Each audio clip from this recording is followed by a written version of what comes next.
Okay, hello and welcome back. So Nepal तैयार है। जी हाँ, लेट हो गया। आई नो वीडियो बनाने में लेट हो गया बिकॉज यार टाइम का बड़ा इशू रहता है ऑफिस से आने के बाद। खैर एनीवे, एक्सक्यूज साइड में रखते हैं।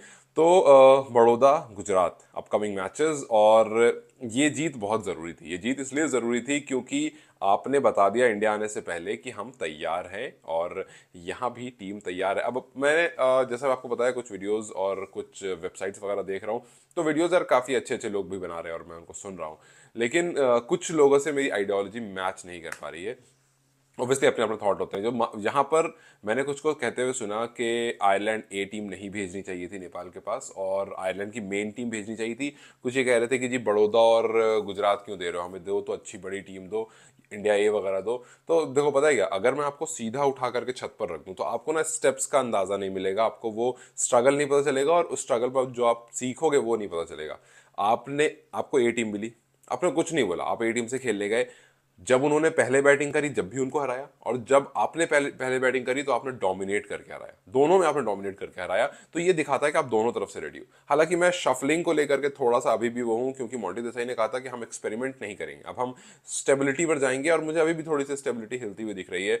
सो आई थिंक यहाँ पर जैसे कुशल मल्ला को लेकर के हो गई, रोहित पटेल को लेकर हो गई, उनके बैटिंग ऑर्डर को लेकर के हो गई, मुझे लगता है अभी भी थोड़ी सी स्टेबिलिटी की जरूरत है। जस्ट बिकॉज वो नीचे आए, उन्होंने रन मार दिया, इसका मतलब ही नहीं अब वो फाइनल है। चाहे तो इनको फाइनल कर दो एक पोजीशन, बिकॉज अभी जब आप आयरलैंड ए को आपने हरा दिया है तो ये तो चलिए हो गया कि अगली बार आयरलैंड ए नहीं भेजेगा।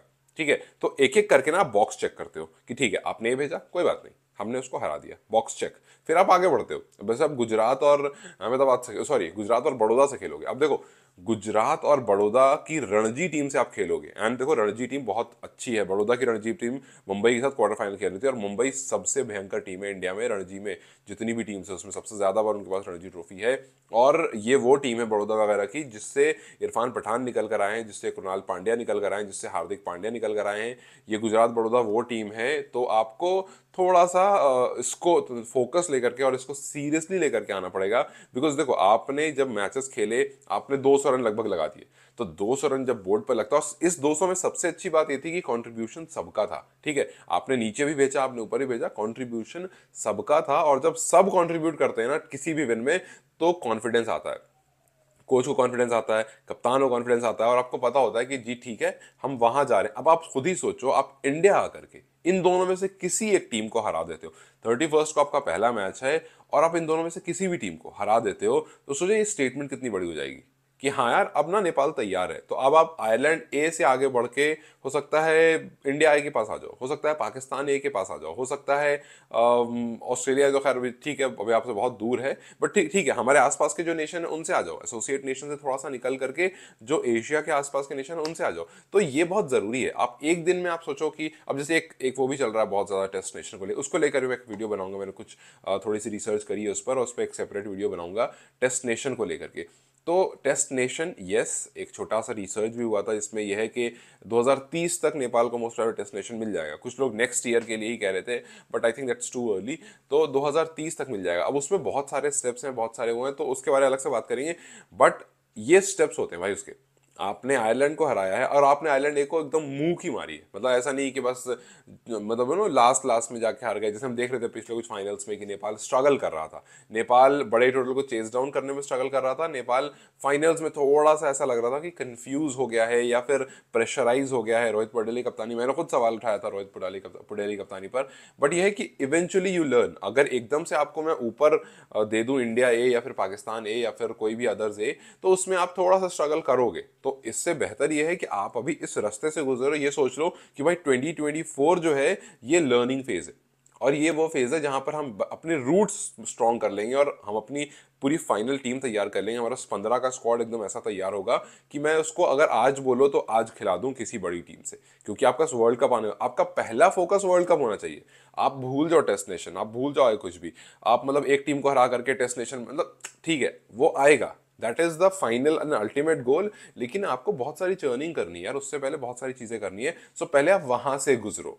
आप देख रहे हो कि आपने मल्ला को ऊपर, कुशल मल्ला को ऊपर लाया तो स्कोर करा उन्होंने, नीचे लाया तो स्कोर करा उन्होंने, एक में नहीं करा तो दूसरे में करा। आपने देखा कि आसिफ शेख का अभी भी फॉर्म में आना बाकी है, ठीक है, विकेट कीपिंग अच्छी कर रहे हैं, बट आपको अच्छा बैट्समैन चाहिए, और अगर वो ऊपर आता है तो जाहिर से उसकी फॉर्म बहुत मैटर करती है, खास करके T20 क्रिकेट में, क्योंकि आपको पता है कि अगर ऊपर अच्छा स्टार्ट मिल गई तो नीचे थोड़ी सी बैलेंस हो जाती है। अगर रोहित शर्मा मतलब 20 बॉल में 40 रन मार देते हैं, 50 रन मार देते हैं, तो नीचे वाले मैनेज कर लेते हैं उसको, अगर थोड़ा सा एडजस्टमेंट खराब भी होती है तो आपका अच्छा टोटल मिल जाता है। तो ऊपर जो आ रहा है उसकी फॉर्म जरूरी है। तो अभी आप ये देखो आपके लूप होल्स कहाँ कहाँ पर है।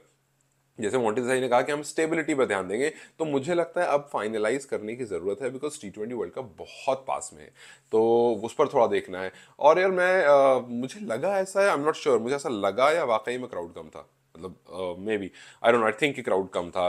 तो नेपाल अपने क्राउड से जाना था भाई। देखो आपकी जो स्ट्रेंथ है वो आपका क्राउड है, अगर आप अपने क्राउड से थोड़ा सा भी 19-20 हो गए तो मुझे लगता है थोड़ा सा वहां पर ना आपकी टीम को इफेक्ट पड़ेगा। आपकी टीम सोचेगी कि यार आज लगता है they are not happy with अस।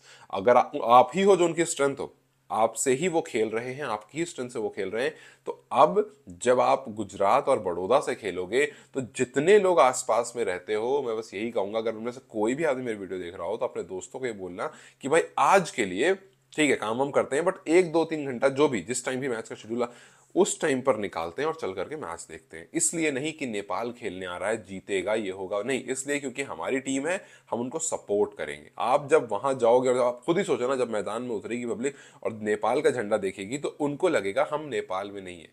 आप विदेश में जब आते हो और वहां आपको सपोर्ट मिलता है, देन दैट इज ब्रिलियंट। अब देखो इंडिया को कहीं भी चला जाए उसको सपोर्ट मिलता है, पाकिस्तान देखो कहीं भी चला जाए उसको सपोर्ट मिलता है। रीजन बीइंग के ये ऐसे नेशन हैं जहाँ के लोग हर जगह मौजूद हैं। तो अगर हर जगह मौजूद हो तो उस प्रेजेंस को दिखाओ आप, और अगर प्रेजेंस दिखेगी तो आई कैन गारंटी कि एक अच्छा, एक डिफिकल्ट, एक टफ मैच होगा। तो ये फिलहाल के लिए आपका नेक्स्ट टारगेट है कि आप जब फ्रेंडशिप कप से वापस जाओ तो अभी जो हो उससे एक लेवल और अप होकर के जाओ। तो खैर देखते हैं किस तरह से फ्रेंडशिप कप अनफोल्ड होता है, किस तरह से नेपाल की प्लानिंग होती है।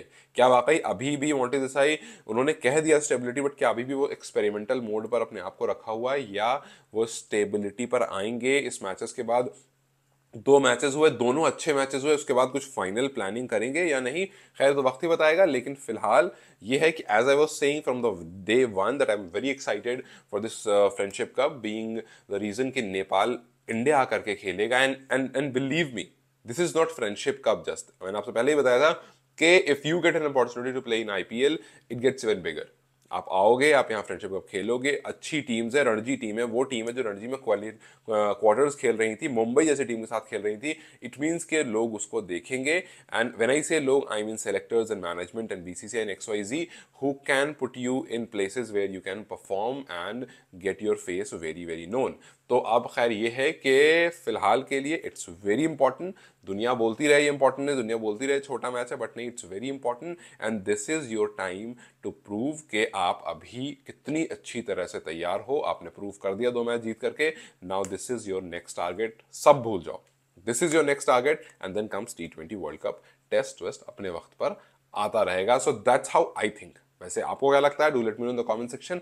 And once again thank you so much for supporting me, एंड जितनी भी आपके सजेशंस होंगे do let me know comment section कि मैं ऐसा ऐसा ऐसा करके और इस चीज़ को बेहतर कर सकता हूँ। बेहतर से मेरा मतलब है maybe some websites, maybe some YouTube channel which I should watch, maybe anything, maybe some players to watch, because I'm currently following a lot of them. So खैर thank you so much, not to stretch the video a lot, and thank you so much for supporting me, and I'll keep on talking on these things and other matches as well. Pakistan का नया कप्तान बाबर आजम के बारे में बात करेंगे, मतलब हो सकता है वो बन जाए, बहुत सारी बातें चल रही हैं। So let's see what happens, and I will try कि मैं ऑफिस से टाइम निकाल सकूं और ज़्यादा से ज़्यादा वीडियोस बना सकूं। So without stretching much, thank you so much, and I will see you very soon.